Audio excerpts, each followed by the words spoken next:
साथी संयुक्त youth club की साथी भावना जी से निवेदन करती हूँ कि वो यहाँ पर आए और हमारे यूथ क्लब का परिचय दें। नमस्कार साथियों, मेरा नाम है भावना चौधरी और मैं श्रीयंत्र यूथ क्लब की एक मेंबर हूँ।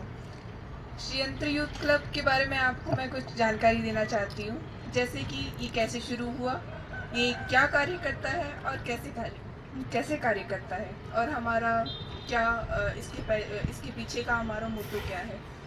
तो श्रीयंत्र यूथ क्लब की शुरुआत आज ही से 1 साल पहले ही हुई थी, जब कुछ कॉलेज के कुछ स्टूडेंट इकट्ठा हुए और उन्होंने सोचा कि हम इस समाज में क्या परिवर्तन ला सकते हैं, और इसी सोच को लेके उन्होंने शुरुआत की कि हम सब मिलते हैं और एक ग्रुप का निर्माण करते हैं, जिससे कि हम साथ मिलके अपने मोटो के लिए कुछ कर पाएँ।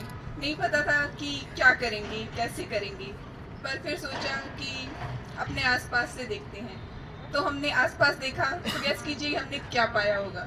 हमने पाया कचरा और गंदगी, और इसी से हमने शुरुआत की। एक क्लीननेस ड्राइव शुरू की और बहुत से क्षेत्रों में हमने जाके सफाई की। उसके बाद सोचा कि और क्या कर सकते हैं, तो इसके रिगार्डिंग श्रीयंत्र यूथ क्लब ने ब्लड डोनेशन कैंप कराए, क्लीननेस ड्राइव कराई और क्लोथ डोनेशन ड्राइव कराई। इसके साथ ही हेल्थ एंड हाइजीन पे स्कूल में जाके सेशन दिए, और हाल ही में हमने एक ड्रामा इन एजुकेशन वर्कशॉप भी करवाई।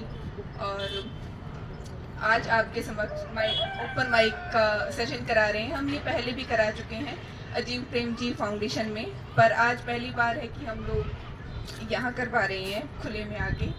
तो अजीम प्रेम जी और श्रीयंत्र यूथ क्लब का आप सबसे यही अनुरोध है कि जो हम सोच रहे हैं कि हम एक चेंज ला पाएँ, उसमें आप हमारा हिस्सा बने, और जो कि हमारा मोटो है committed to social change and community welfare.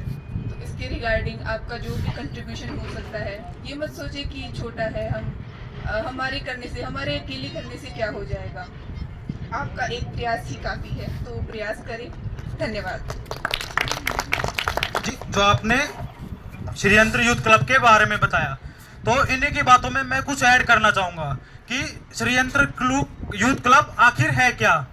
कि अभी जो आप सब लोग मुझे यहाँ देख रहे हैं कि मैं इतने व्यक्तियों के सामने, दोस्तों के सामने स्वयं को खुल के बोल पा रहा हूँ, यह और कुछ नहीं, बहुत कम समय में श्रीयंत्र यूथ क्लब की ही देन है कि मैं यहाँ खड़ा होके बोल पा रहा हूँ, और यही है श्रीयंत्र यूथ क्लब। तो हम आप सब लोगों से चाहेंगे कि आप अभी उस अवस्था में है, युवा अवस्था में, कि कल को आपसे ही समाज बनेगा, आपसे ही इस देश की नींव रखी जाएगी।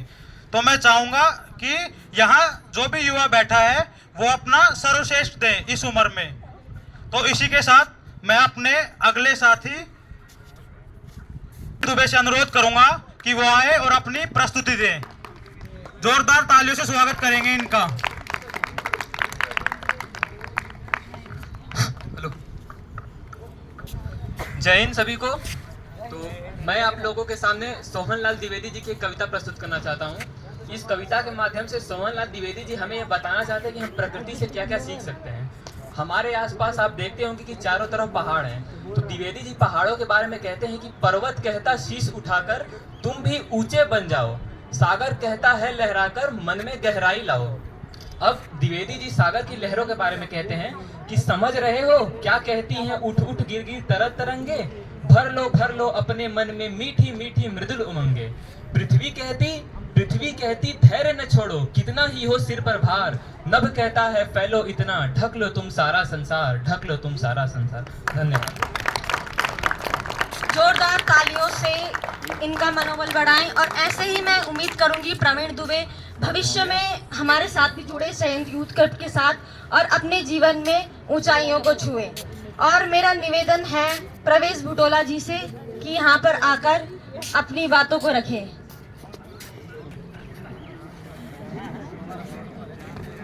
कम ऑन भैया।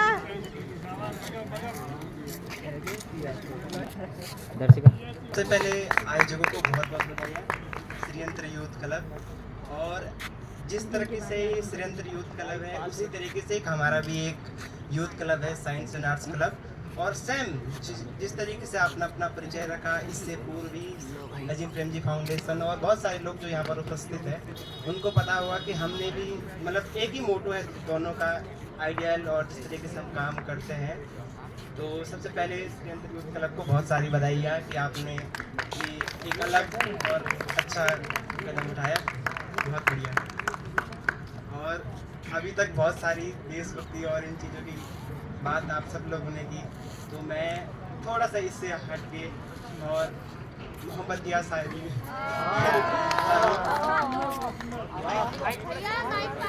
है जब से उसे देखा है, जब से होश आने लगा है, जमाने का खौफ जाने लगा है और जी चाहता है कि उसके लिए कोई तोहफा दे दूं, मगर उसके लायक कुछ कहाँ आता है। उसे उड़ना पसंद है, उसे उड़ना पसंद है, सोचता हूँ कि उसे हवाएं दे दूं, उसके पंखों को दिल की सजाएं दे दूं और फिर सोचता हूँ कि वो क्या करेगी मेरे इन फिजूल इशारों का, उसका तो अपना हंसी का कारोबार है बहारों का। एक दूसरी है इसे थोड़ा हटके कि तुम पर हक अगर सिर्फ मेरा हो तो तुम्हारे हर एक इशारों पे चल सकता हूँ मैं, और किस्मतों का लिखा तो कुछ भी नहीं, तुम्हें पाने के लिए हाथों की लकीरें भी बदल सकता हूँ मैं।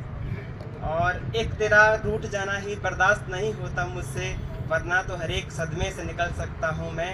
और सुनो, अब मुझे संभालना किसी और के बस में नहीं, सुनो अब तुम मुझे संभालो, फिर शायद संभल सकता हूँ मैं। वाह, एक और यार भाई, एक और यार।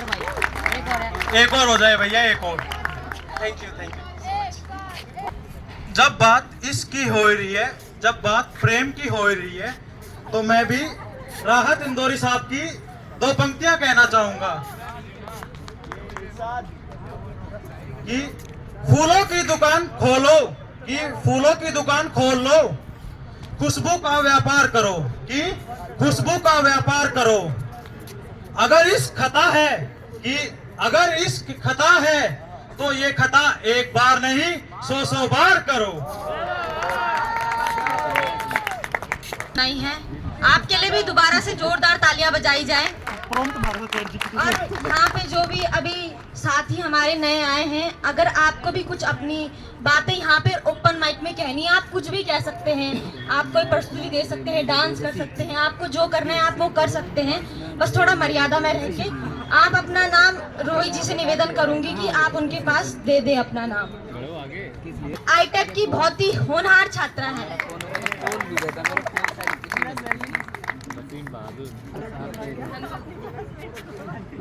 हेलो, नमस्कार, आभार, अभिनंदन।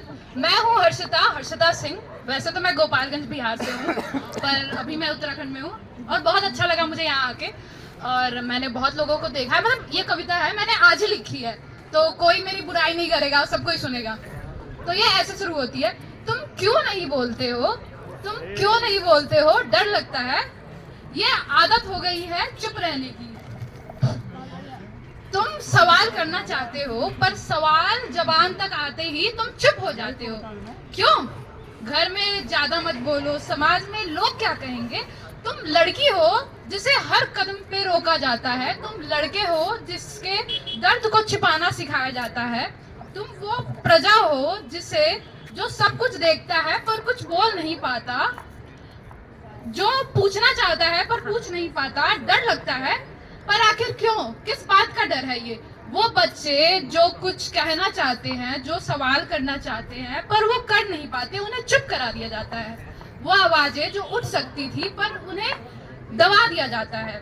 तुम बोल सकते हो, तुम पूछ सकते हो, तुम बोलो, तुम पूछो, तुम जियो और तुम हंसो, तुम खुलकर हंसो, क्योंकि ये जीवन आज है कल नहीं। सिर्फ एक ये जो 4 लोग हैं, ये लोग हैं जो जिन्हें लोग कहते हैं 4 लोग क्या कहेंगे, तो ये 4 लोग तुम्हारा भ्रम है, ये कोई जिंदगी की हकीकत नहीं है। तो उसके डर में तुमने जीते जी अपनी पूरी जो भी तुम्हारा कैरेक्टर है सबको बुला दिया है। तो ऐसा करो कि अब तुम इन 4 लोगों को भगा दो यहाँ से और तुम ये बोलो कि तुम क्यों नहीं बोलते हो, या फिर सच ये है कि तुम बोलना नहीं चाहते क्योंकि बोलना बहुत कुछ बदल सकता है। तुम्हें डर लगता है सब कुछ बदलने से, पर याद रखना जिस दिन जिस दिन तुमने बोलना शुरू कर दिया उस दिन सिर्फ तुम नहीं, ये पूरा दुनिया बदलेगा, ये पूरे लोग बदलने लगेंगे। तो तुम डरना नहीं, तुम बोलना, और तुम बोलो, खुल के बोलो, आज बोलो, अभी बोलो। ये उन लोगों के लिए भी है जो यहाँ पे बैठे हैं, कुछ बोलना चाहते हैं, आज तक कुछ बोल नहीं पाए हैं। मतलब हमारी लाइफ में बहुत सारी ऐसी चीजें होती है। ये वैसे मैंने आज ही पोएम लिखा था, तो जो ये लोग देख रहे हैं आगे के हंस रहे हैं, मारूंगी मैं आगे। तो बात ये है, और जो भी लोग यहाँ पे खड़े हैं और जो लोग जा रहे हैं, मैं उनसे बस एक अनुरोध करना चाहूंगी कि मुझे पता है आपको बहुत जगह टोका गया होगा, कभी क्लास में, कभी घर में, कभी संसार में, यार मत बोलो, चुप रहो, इतना नहीं समझ में आता, इतने बड़े हो गए हो, तो तुम आज आके यहाँ पे बोलो, हम सुनेंगे। We are ready to listen you and thank you so much guys for giving me this time and patience.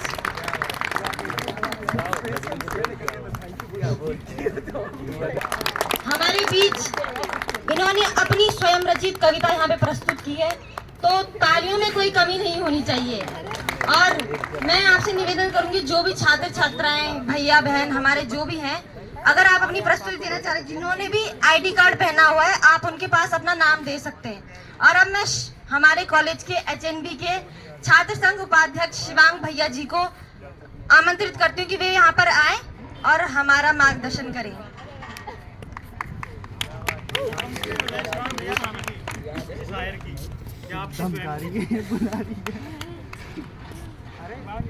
Hello,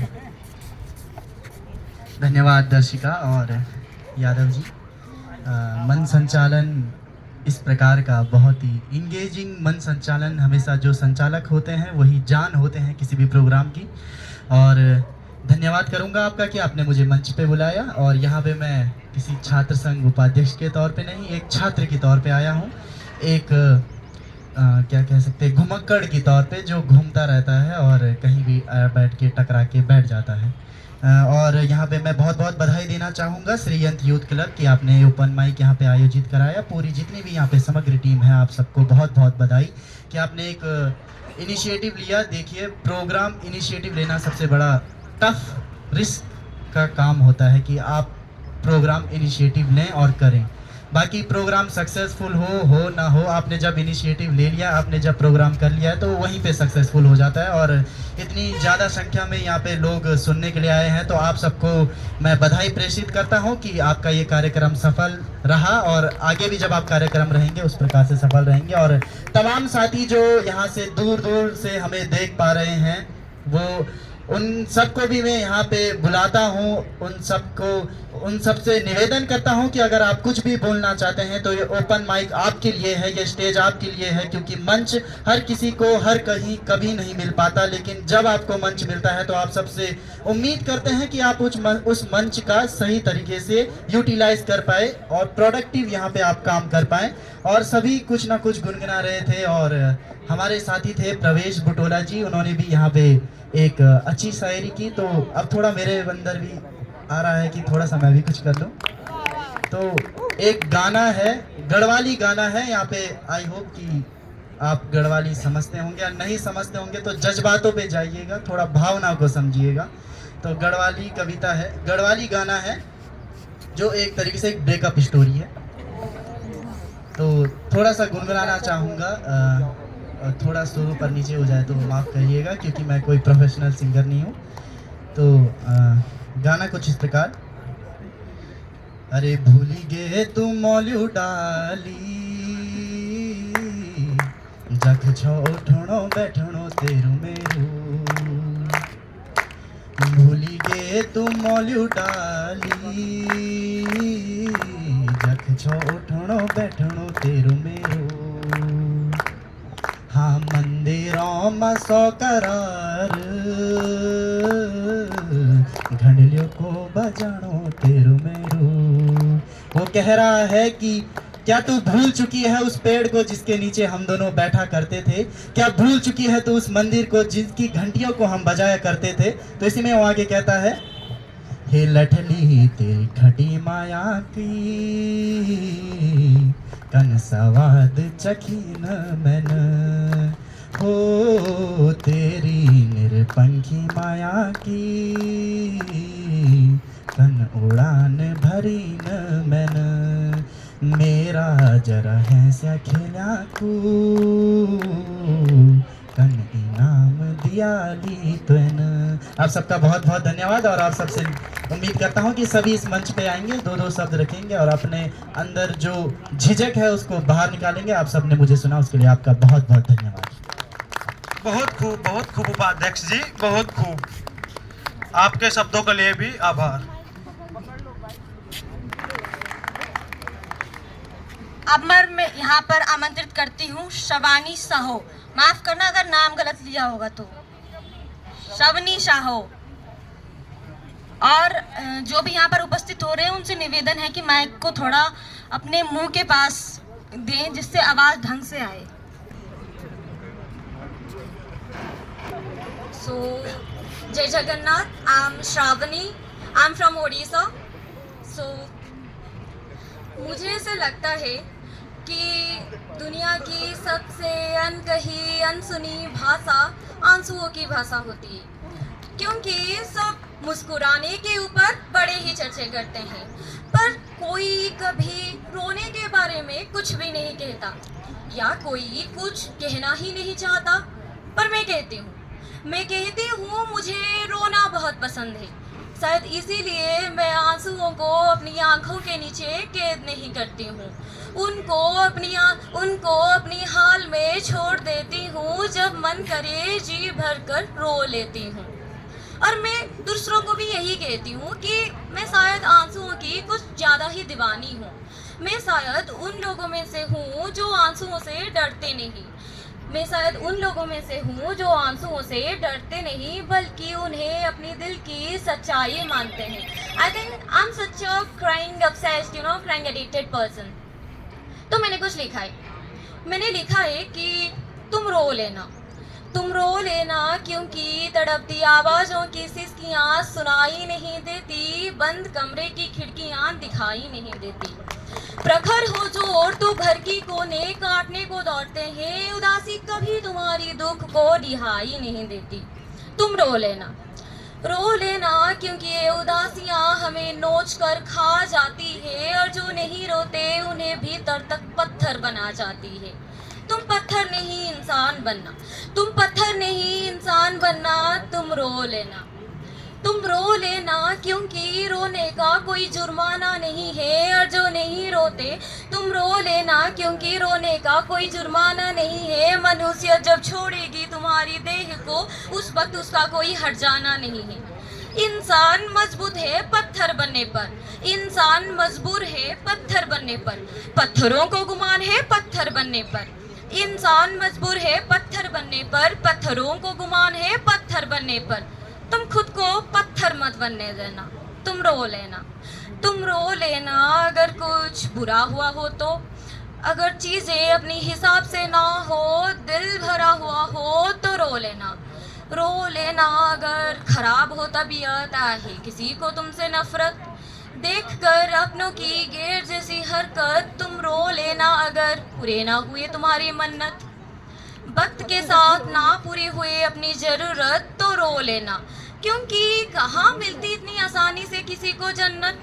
तुम रो लेना वो बचपन की दोस्तों की यादों में ना मिले जो शाम को चाय एक कप, तो रो लेना अपनी माँ की हाथ से बनी खाने की तड़प में। तुम रो लेना एग्जाम्स में मार्क्स कम आए तो रो लेना, पर अगली बार बेहतर करने की कोशिश जरूर करना। अगर कुछ ज़्यादा ही खुश हो तो फिर भी रो लेना, बस हल्की सी ही सही पर एक बार जरूर रो लेना।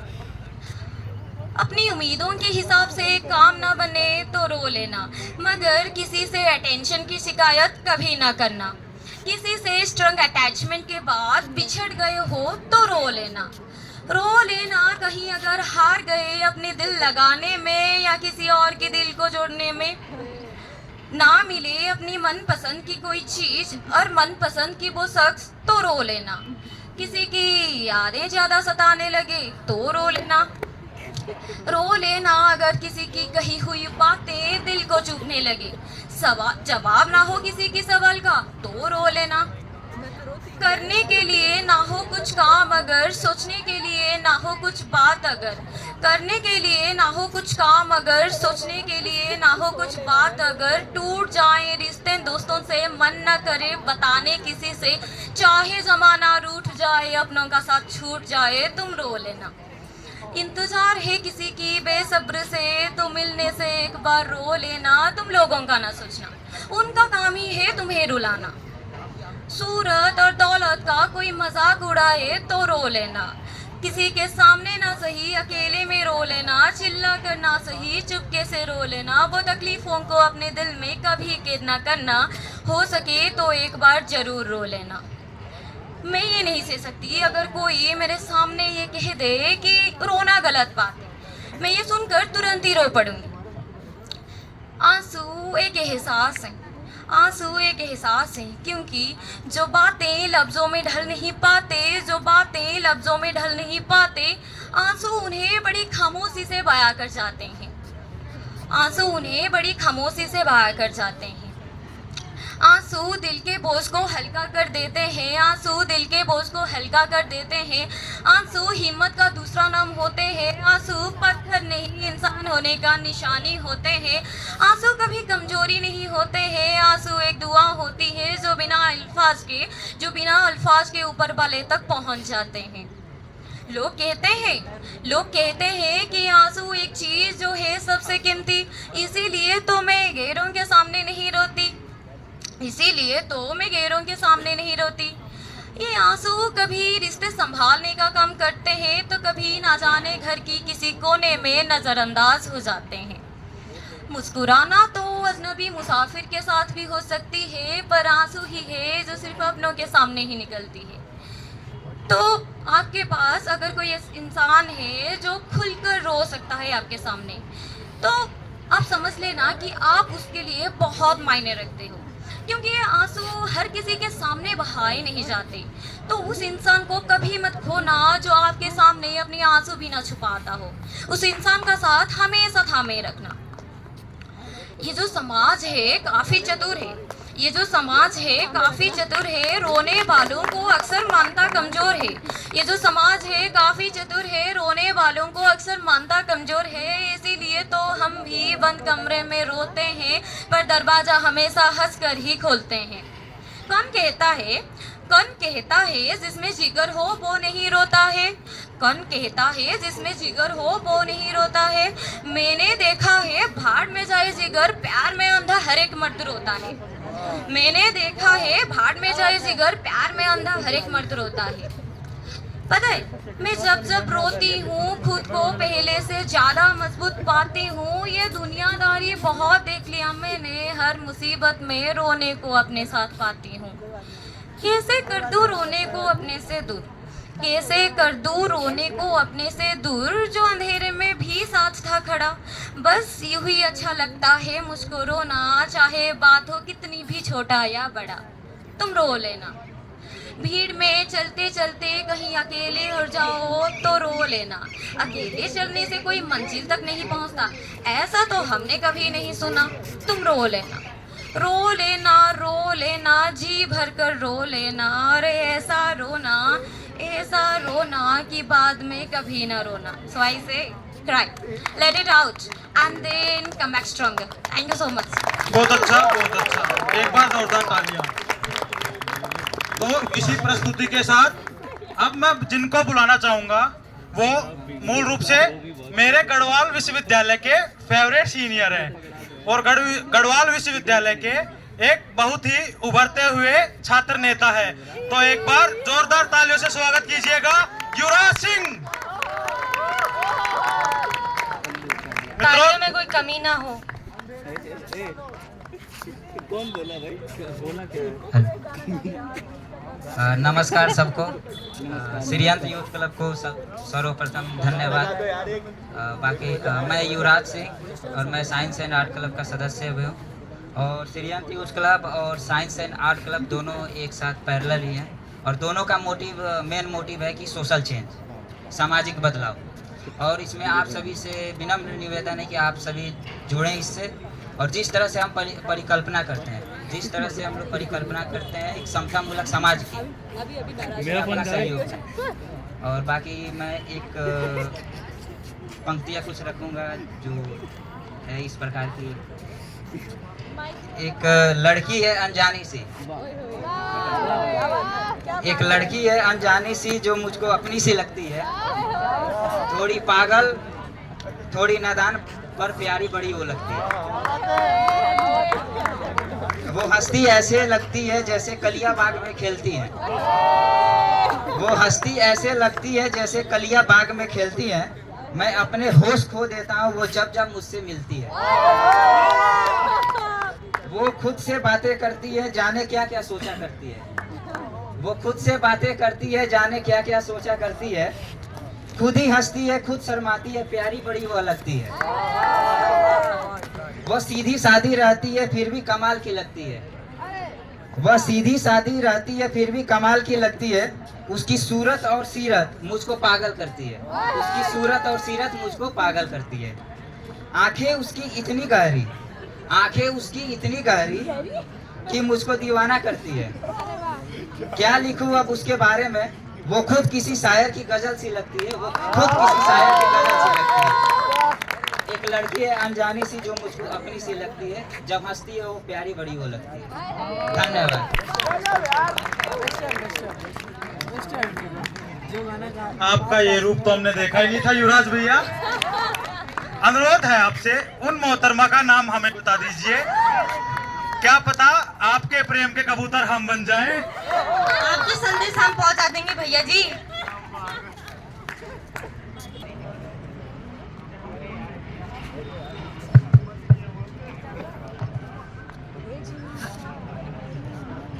Good evening everyone, my name is Sakshi Tiwari and I am going to sing a song which is the original soundtrack from Ishq Mushrik.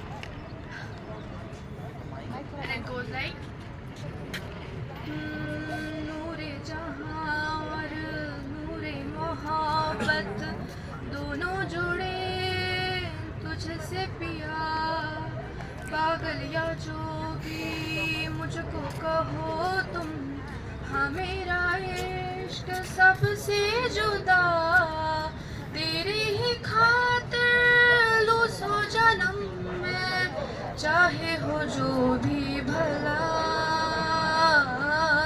ना मैं हूँ आशिक ना मैं दीवाना, कह दो मुझे जो पिया,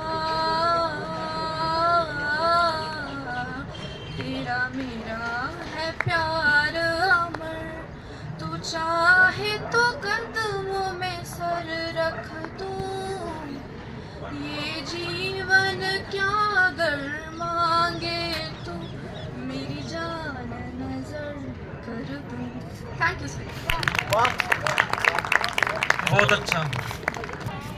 हाय एवरीबॉडी, मेरा नाम मुस्कान है एंड मैं एक कविता बोलना चाहती हूँ जो कि बेसिकली एक पावर के बारे में है। पावर एक बहुत ही बड़ी चीज़ होती है, but if the power is handling somebody else, जिसके पास मतलब कि जो अपने लिए एक पावर एक बहुत बड़ी चीज़ होती है, बट अगर वो गलत आदमी हैंडल कर रहा है तो फिर सबके लिए स्पेशली जो पब्लिक है उसके लिए बहुत ज़्यादा ट्रॉमेटाइजिंग हो जाएगी और बहुत ही दिक्कत फेस करना पड़ेगा। तो कुछ ऐसे है कि पावर गली गली थी, पावर गली गली थी, छज्जे पर भी खड़ी थी, पावर गली गली थी, छज्जे पर भी खड़ी थी, छत पे लगाकर आला घर घर झांकती थी। पावर का था विधाला पावर की थी पढ़ाई, पावर का था विधाला पावर की थी पढ़ाई, टीचर भी करता था पावर की ही बड़ाई। पावर के सबक फिर माँ बाप ने रटाए, पावर के सबक फिर माँ बाप ने रटाए, पावर का पेन लाए पावर की रोशनाई। पावर के चार पहिए पावर का 8 बाजू, पावर के 4 पहिए पावर का 8 बाजू, पावर के ही हाथ में था इंसाफ का तराजू। पावर जिसे चाहे आकाश में उछाले, पावर जिसे चाहे आकाश में उछाले, पावर जिसे चाहे मारे पटक के ताजू। पावर जिसे गले लगा ले, पावर जिसे गले लगा ले, दुनिया में घूमता है वो दामाद की तरह। ससुराल हर शहर में दुल्हन हर एक घर में, ससुराल हर शहर में दुल्हन हर एक घर में, हर द्वार पे ठहर के कहता है अजी जरा उठो तो। पावर के सर पे पावर, पावर के तले पावर, पावर के सर पे पावर, हायरार्की है ये पावर। पावर ने सबको बोला आ जाओ उठा के पावर, पावर ने सबको बोला आ जाओ उठा के पावर, सब दौड़े पड़े घर से लेके आए पावर। थी जिसके पास जैसी उठा के लाके रख दी, थी जिसके पास जैसी उठा के लाके रख दी, फिर दुनिया वालों ने देखी मोटर में जाके पावर। पावर जिसे न भाए फिरता है वो मुंह झुकाए, पावर जिसे न भाए फिरता है वो मुंह झुकाए, पूछो पता न जाने क्या वो बताए। जी मैं जी हाँ जी ऐसा जी क्या पता जी, जी मैं जी हाँ जी ऐसा जी क्या पता जी, ऐसे डफरों को तो पावर खुद ही मुंह लगाए। पावर को चाहिए थी थोड़ी और पावर, पावर को चाहिए थी थोड़ी और पावर, रहता है अधूरी पावर बगैर पावर। Thank you. तो इसी बीच हमारे बीच अजीम प्रेमजी फाउंडेशन से अतुल भटनागर सर मौजूद हैं, तो मैं उनसे हार्दिक अनुरोध करूंगा कि वे मंच पर आके अपने दो शब्द युवाओं के बीच प्रोवाइड करवाएं।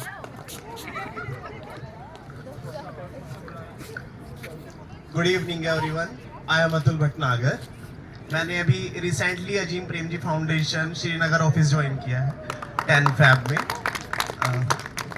Very first I want to say thanks to Shriyant youth club that they provided a very nice platform to the youngsters, and I was actually here, so I thought I must say something. I have a short poem for you.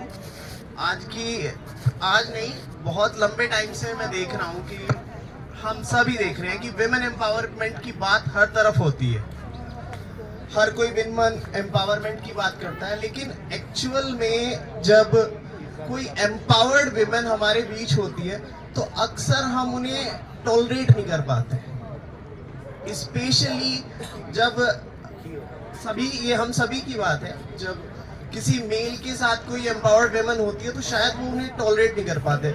ऐसा तब भी होता है जब हम उनसे married हो। Really it's a fact, है ना।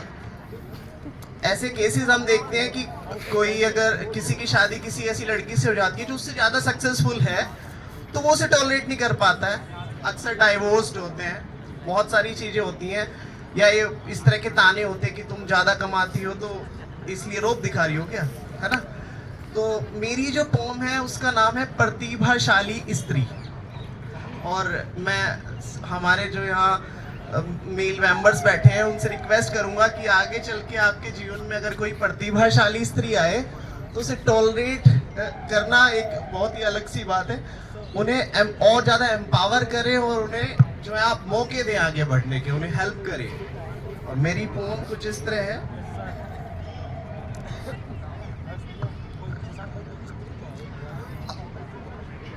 आसान नहीं होता प्रतिभाशाली स्त्री से प्रेम करना, आसान नहीं होता प्रतिभाशाली स्त्री से प्रेम करना, क्योंकि उसे पसंद नहीं होती जी हजूरी। आसान नहीं होता प्रतिभाशाली स्त्री से प्रेम करना, क्योंकि उसे पसंद नहीं होती जी हजूरी। झुकती नहीं वो कभी जब तक न हो रिश्तों में प्रेम की भावना, झुकती नहीं वो कभी जब तक न हो रिश्तों में प्रेम की भावना। वो नहीं जानती स्वांग की चाशनी में डुबोकर अपनी बात मनवाना। वो नहीं जानती स्वांग की चाशनी में डुबोकर अपनी बात मनवाना। वो तो जानती है बस बेबाकी से सच बोलना, वो तो जानती है बस बेबाकी से सच बोलना। फिजूल की बहस में पढ़ना उसकी आदतों में शुमार नहीं, फिजूल की बहस में पढ़ना उसकी आदतों में शुमार नहीं, लेकिन वो जानती है तर्क के साथ अपनी बात रखना। पुरुष के आगे वो कभी नतमस्तक नहीं होती, पुरुष के आगे वो कभी नतमस्तक नहीं होती। अक्सर हम सोचते हैं कि कोई बहुत ताकतवर है, बहुत सक्सेसफुल है, तो उसके सामने नतमस्तक हो स्त्रियां, लेकिन ऐसा नहीं है। पुरुष के आगे वो कभी नतमस्तक नहीं होती। झुकती है अगर वो तो सिर्फ तुम्हारे निस्वार्थ प्रेम के सामने, झुकती है अगर वो तो सिर्फ तुम्हारे निस्वार्थ प्रेम के सामने। हौसला हो निभाने का, हौसला हो जो निभाने का, तभी ऐसी स्त्री से प्रेम करना। हौसला हो जो निभाने का, तभी ऐसी स्त्री से प्रेम करना, क्योंकि टूट जाती है वो धोखे से, छलावे से, अहंकार से, और फिर नहीं जुड़ पाती किसी प्रेम की खातिर कभी किसी और से। Thank you. स्त्री के महत्व को इतना बताया है। और अभी मैं अपने साथी अंकुर जी जो यहाँ पे अभी एंकरिंग कर रहे थे, ये भी अपने विचारों को रखना चाहते हैं यहाँ पे, तो अंकुर जी इनवाइटेड है।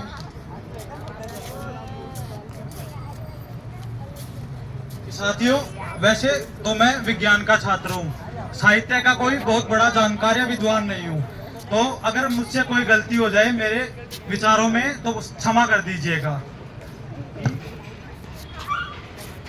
एक कविता है जो मैंने स्वयं ने लिखी है। जब मैं घर से आधी रात को ट्रेन में आ रहा था तो वही ट्रेन के डब्बे में बैठ के स्वयं मैंने लिखी थी। रोज सुबह से शाम तक माँ की डांट गूंजा करती थी कि रोज सुबह से शाम तक माँ की डांट गूंजा करती थी। तब हंसी भी आ जाती थी, कहती थी कब पढ़ेगा, कि कहती थी कब पढ़ेगा, सारे दिन यूं ही घूमना, किताब खोलने का नाम नहीं, कि सारे दिन यूं ही घूमना, किताब खोलने का नाम नहीं। लेकिन कल शाम जब पापा रेलवे स्टेशन छोड़ने जा रहे थे, कि कल शाम जब पापा रेलवे स्टेशन छोड़ने जा रहे थे, माँ ने चुपचाप बैग बाइक पर रख दिया। मैं उनकी नम आंखों में अपनी उदासी ढूंढ रहा था, कि मैं उनकी नम आंखों में अपनी उदासी ढूंढ रहा था। बस इतना कहा, आता हूँ, कि आता हूँ। कुछ देर तक सब शांत रहा, फिर दिल ने कहा कितना आसान था घर में रह जाना, कि कुछ देर तक सब शांत रहा, फिर दिल ने कहा कितना आसान था घर में रह जाना, पर कुछ पाने के लिए दूर जाना भी जरूरी था। माँ से दूर जाना कोई छोटी बात नहीं, कि माँ से दूर जाना कोई छोटी बात नहीं। यहाँ तो मन को पत्थर सा कठोर करना पड़ता है, कि यहाँ तो मन को पत्थर सा कठोर करना पड़ता है। आज जब श्रीनगर पहुँचा हूँ तो यही सोच रहा हूँ इस वक्त माँ खाना परोसती होगी, मैं उनसे 2-4 बातों पर बहस करता होता, कि मैं उनसे 2-4 बातों पर बहस करता होता।